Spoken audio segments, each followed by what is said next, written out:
All right, greetings. Welcome back to Blackberry News, where everything is connected. How y'all feeling? Good to see you. Thanks on these interwebs.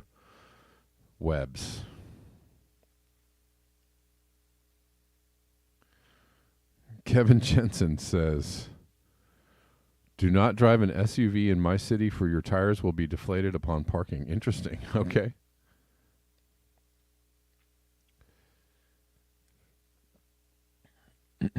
By ordinance, right?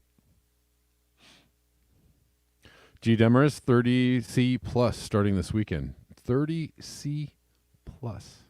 Normal temperatures, but the rapid rise is not the average marginal rate of change. The snow melt is going to be a problem.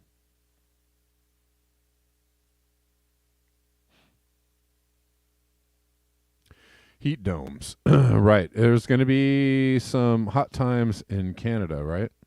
What's up, people of Rockford? Kwamashari Kate sent me a tip on Rockfin already. Thank you. So she says, please send a happy birthday wish to George over in the YouTube chat. Happy birthday, George.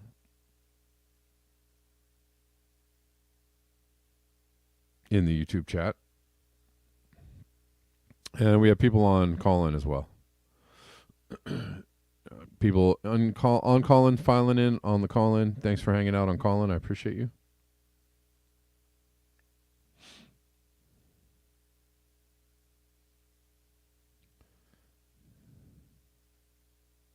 All right. Let's get into it. Lots of things going on. Way too many things to cover today.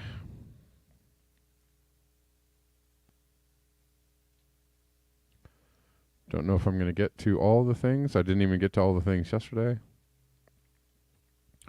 We'll make an attempt. Maybe we'll just do a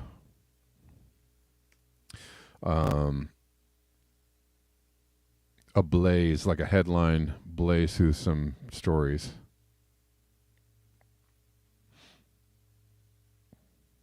I don't know if that's good or not. Some people seem to be fine with headlines, right? Lots of people do shows like that where they're just kind of waltzing through the headlines, and they go, well, and that's all you need to say, really, is the headline. We'll tell you all you need to know, I guess.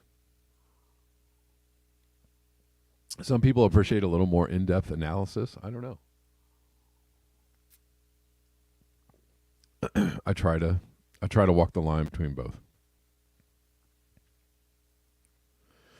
Poppy sent me this. It is now virtually impossible for natural causes to explain satellite measured trends in the thermal structure of the Earth's atmosphere. Impossible. Interesting.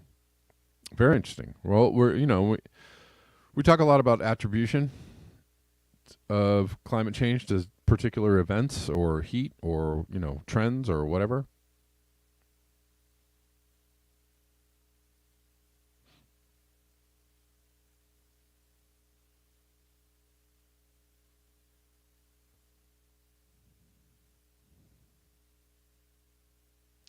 Anyways, extending fingerprints to the upper stratosphere with long temperature records and improved climate models means that it's now virtually impossible for natural causes to explain satellite measured trends in the thermal structure of the Earth's atmosphere.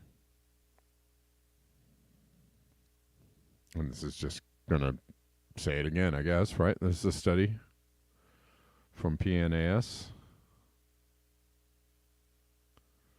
But we're talking about, stratospheric,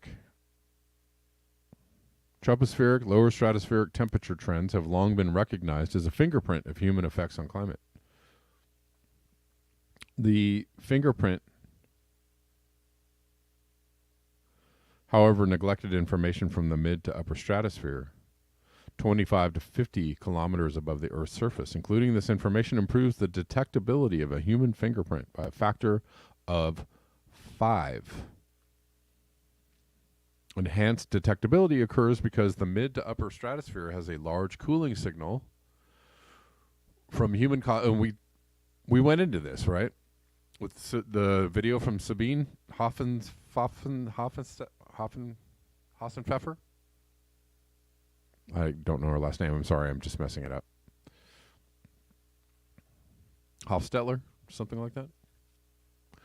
Enhanced detectability occurs because mid to upper stratosphere has a large cooling signal from human-caused CO2, increases small noise levels of natural internal variability, and differing signal and noise patterns. Extending fingerprinting to the upper stratosphere with long temperature records and improved climate models means that it is now virtually impossible for natural causes to explain satellite measured trends in the thermal structure of the Earth's atmosphere. All right.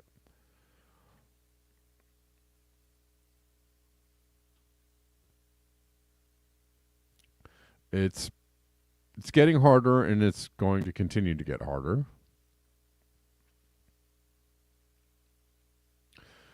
To deny that humans have caused some kind of geoengineering on the planet. Terraforming. Hold on one second.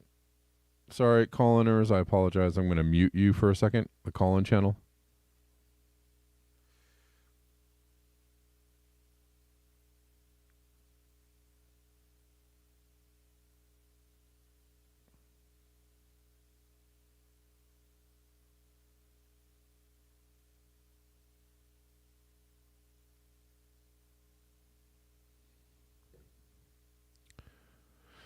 All right, we're back on call-in. Sorry about that.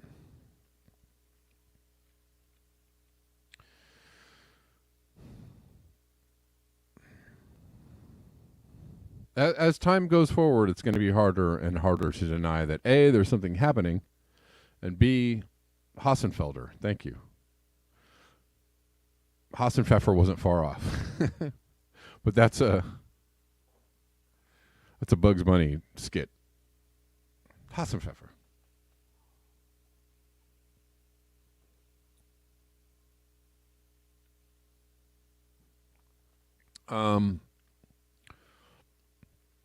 Right. It's going to be harder to deny that something's happening. It's going to be harder to deny that humans are involved in that happening.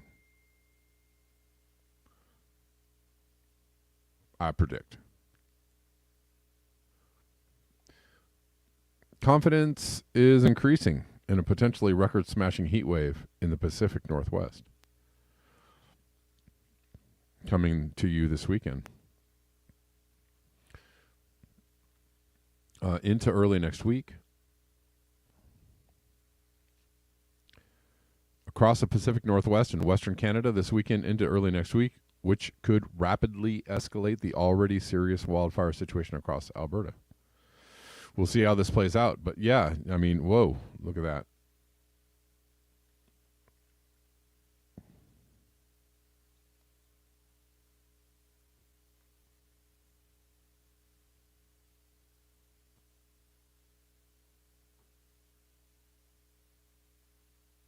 Yes, G-Demers, now they only deny that humans are involved. Or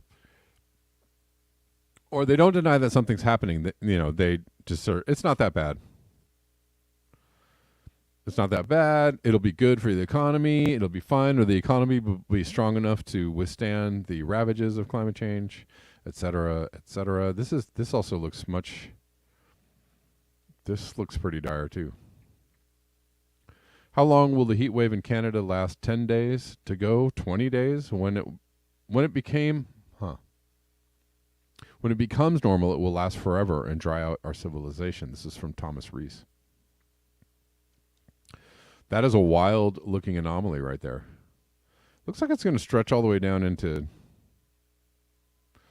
good old CA, but maybe not even. We're still in winter.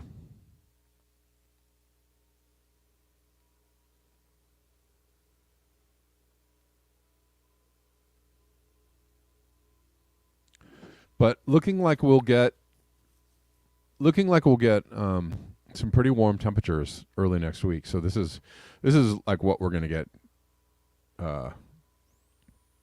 down here. We'll get a little bit of that heating, but they're going to get. I mean, I don't know. We shall see how this looks, but again, the heat waves in the Pacific Northwest have been getting, larger, stronger, closer together, more frequent, right? All the things, all of those things. Now they happen every year. They used to happen once in a while. Now they happen every single year. They happen several times a year. They're hotter than it's ever been. It's record shattering, record smashing.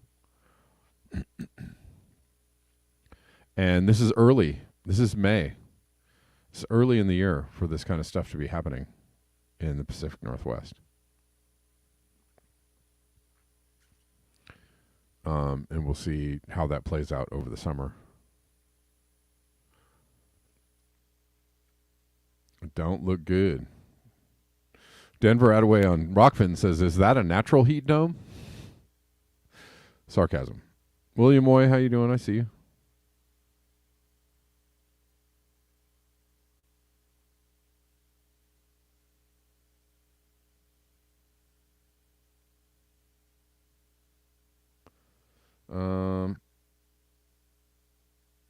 Oh, those are interesting links. Thank you, Denver Attaway.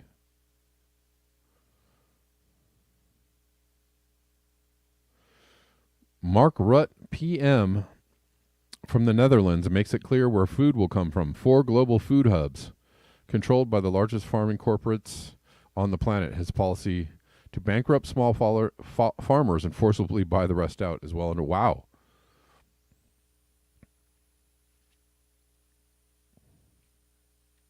Oh, there's other, thank you. Yep. There's other news coming out around that kind of stuff. The other stuff, Denver, which we will, what is going on here? We'll look into. Oop. Oh, Denver, that link is no longer available. Wow. Okay. That was quick. I tried to go to that link on Twitter and it's not there.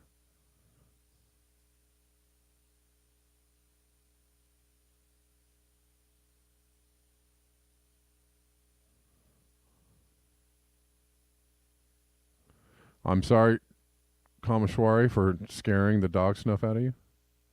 Reflect the Sun says just 1.1 million acres of dead fir trees in Oregon, largest die-off recorded by the USFS. Wow. I wonder why.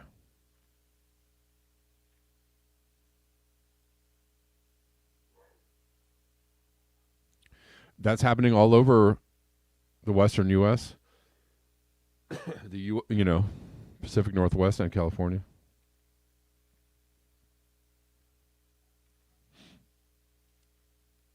Scorching heat in Spain and Morocco again. Still going.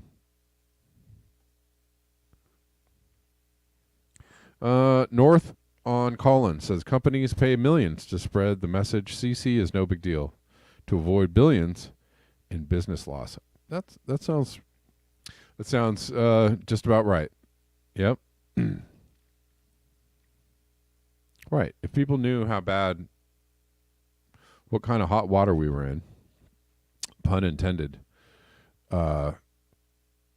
they'd be rightly pissed, and yes, these companies would definitely be open to much more litigation, anger, ire, losing their ability to continue to conduct business.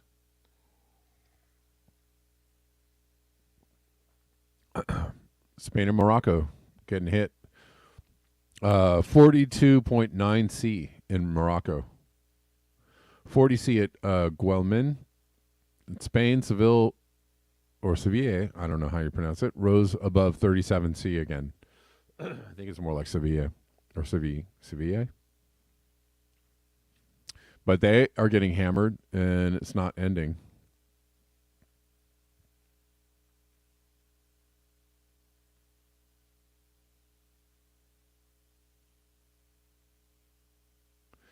In England, they are experiencing flash flooding. I wonder why. From Peter Dines, lots of flash flooding in parts of England today. Oops. A sign of things to come. However, other places such as Rwanda are experiencing flood events on different levels. Lots of people dying. Lots of people losing their lives because of these extreme weather events. But no, it's not happening. They're making it up. Everybody's making it up.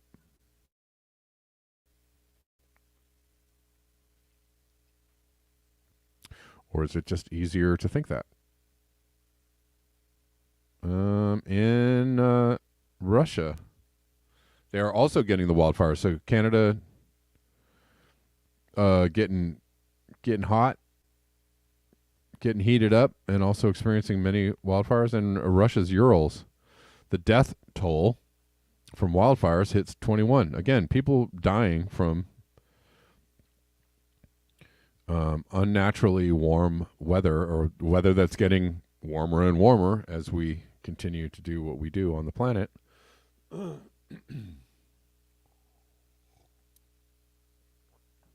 Totally staged Serenity, of course. Everybody's, there's a team of people running around lighting the fires, and then, cranking up the flood machine, and and then, right, cranking up the polar vortex machine and like destroying the, yeah. That's a lot of energy.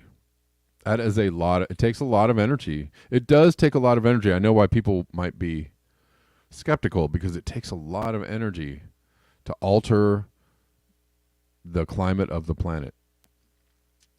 But if you think about it, just think on it for a little while. Human beings burning fossil fuels day after day, 24 hours a day, 7 days a week, decade after decade. Mining, clearing land, clearing forest, growing food, throwing, oil produced or oil based fertilizers on the food, and oil based pesticides on the food, and right, doing that over and over and over and over again for years and years and years. It might actually have an effect, don't you think?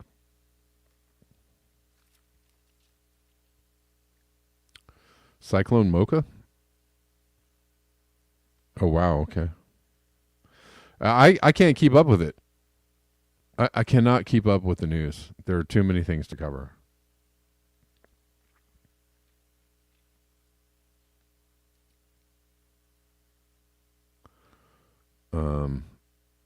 Yeah, maybe I can cover Cyclone Mocha.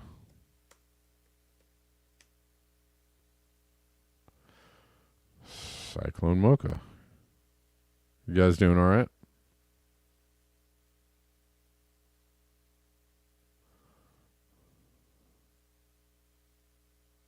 Cyclone Mocha forming over the Bay of Bengal may intensify into a very severe storm. Okay. Well, we'll keep an eye on that.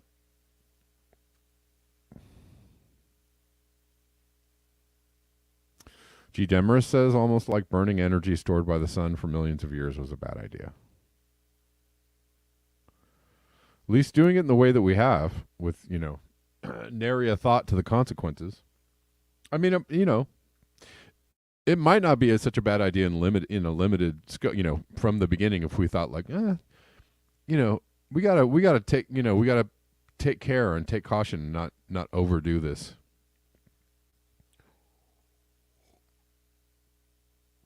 Maybe not run headlong into producing a system that could enable 8 billion people on the planet to be born, and also need all the energy that we possibly find and dig out of the ground and transport and burn in order to keep those 8 billion people alive. That's where we are. Had we thought about that in the beginning, it probably wouldn't have been such a severe consequence. But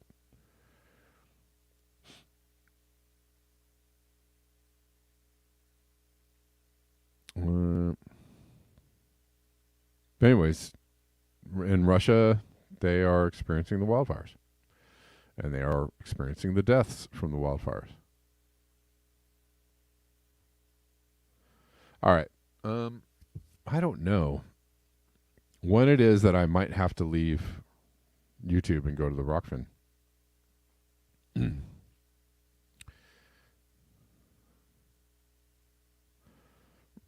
Rapid intensification is a possibility. Well, yeah. Well, in the surface of the let's go here. Some things I couldn't really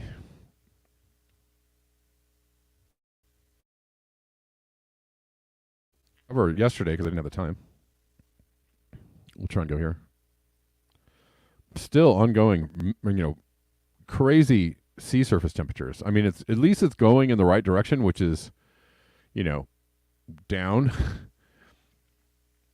But look at the anomaly. Look at the how far out of the range we are. That is crazy. That is insane. That's massive. That's really far out of the range. And for a while, we were just going straight across and actually going up for a bit. And it was like, how far out, how hot can the ocean temperatures get now?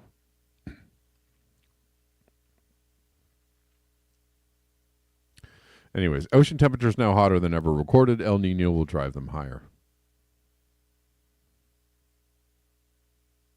And so, that will lead to other things too, right? Don't you think? More storms, more flooding, more atmospheric rivers. How many did California have this year? Something like 15. I don't know. It's hard to keep count.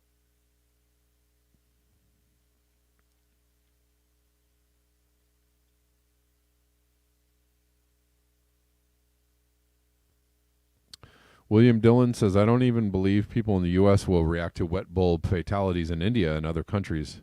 Not until there's scarcity in their supermarket. Yeah, you're probably right. You're probably right. Because they've been, fully indoctrinated.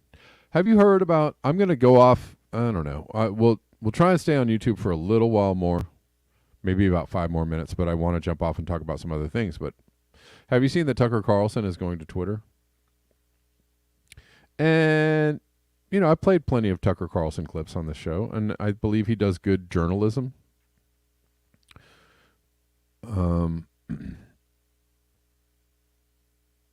I believe he does good journalism on some things, but I don't know. I got a little bit I got a little conspiratorial in my mind earlier about Tucker Carlson going to Twitter, teaming up with Elon Musk. I can entertain an idea even though I don't fully believe it, or maybe I might not be completely bought into the idea. I can formulate an idea about what if this is, that's also very scientific, right? That's a hypothesis.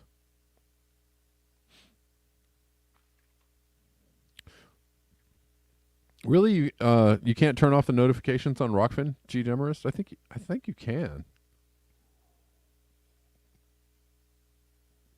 They're pretty cool guys there. If you send them an email. If you can't find where to turn off the notifications, maybe you can send them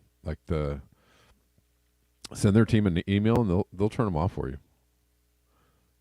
They're very cool. They're very cool people there at Rockfin. Very responsive.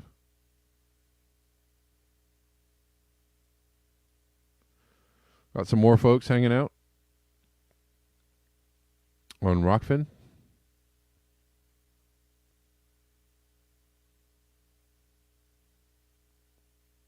Oh, I see. Okay.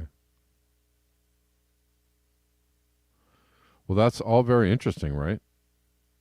I mean, lock up the food, Denver.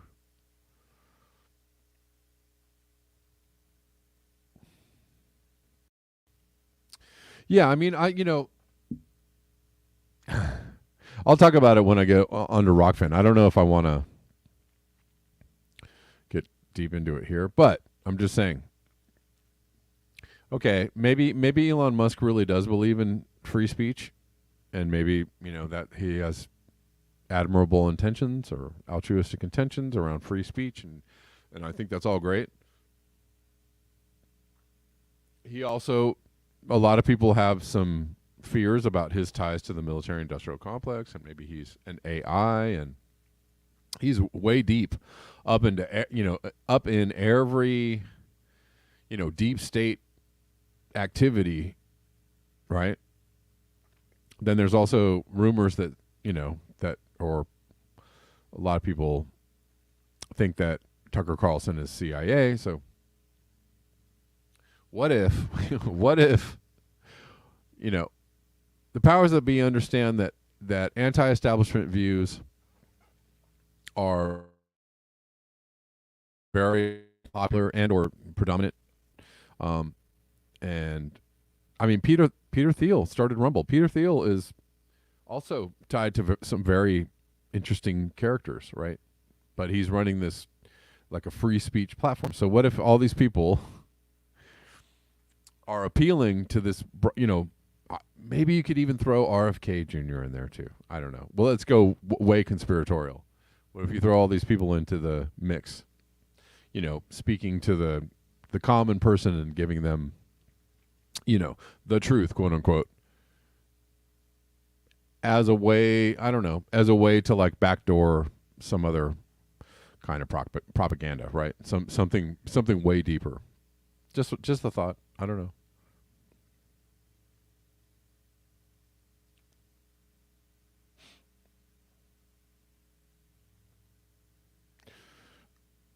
Reflect the Sun says early on their CFO was replaced by a McKinsey person, so they get that gels. Yeah.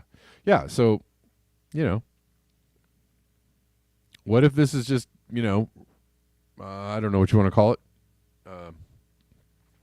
sheep herding, sheepdogging people, corralling people, honey potting people, into like this places where they're like, yeah, we're in here, we're getting the truth and we're getting the real about this. But I right now I'm just taking everything at face value. Who knows? Maybe people really genuinely believe in free speech and they want to further that cause. And maybe they want to break away from anyways. Just an idea. What say you, Rockfin? I think Rockfin's a little more conspiratorial than me. Denver says me too. Are you saying to my theory? Yeah.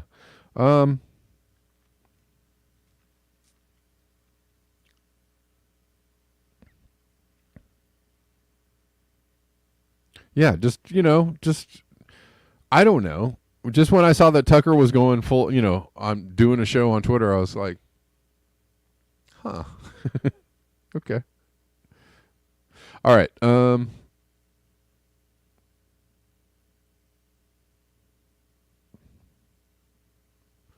right. I'm about to leave YouTube, guys. Just giving you a heads up, and I want to let you know that the best way, and you know this, to support the show, there's a couple of ways that are the best ways. Venmo at Kevin Sandbloom. That's a direct way to support the show. Cash App. Here's you see these Cash App, Red Llama Music. See these addresses on the screen here. buymeacoffee.com/Black Bear News. These are very, very good direct ways. You can follow me at Twitter here at Black Bear News 1. The number 1. Thanks. And also Super Chats, greatly appreciated. And Rockfin Super Rays, greatly appreciated.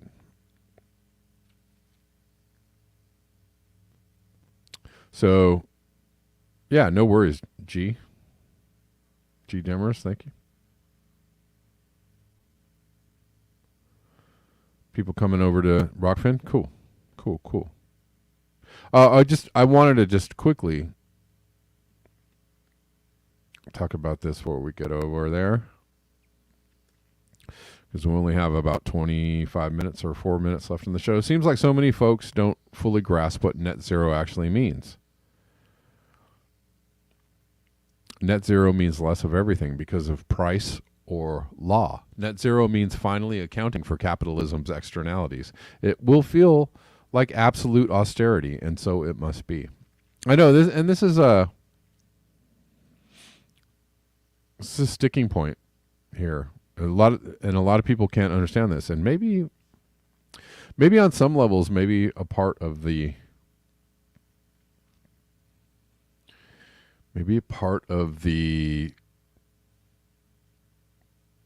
propaganda angle that I just spoke of. I don't know.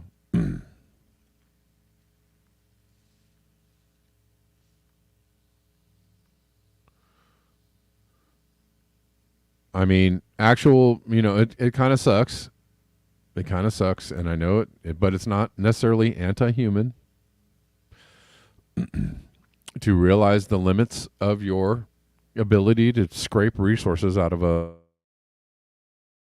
finite planet, right? There's a finite planet. There are only so many resources. There's only so much space that we can foul on the planet without ending up fouling, the rest of the space. Does that make sense? Is that logical? And at some point, you have to, come to grips with like, all right, well, maybe we need to take it down a notch. And that's not anti-human. That's just, logic. Sometimes you're living beyond your means, and you have to, hey, man, I'm out here spending money like it's going out of style, and it's impacting my finances and my credit score and my ability to pay my bills, and things are starting to get a little weird, and maybe I should tone it down. That's not like, you hate me, or I hate me, or I hate you, by suggesting that maybe you should tone it down. No. It's just like common sense. All right, YouTubers, thank you so much. I appreciate you. I'll see you tomorrow at 12 p.m. Pacific Daylight Time. Until next time, peace.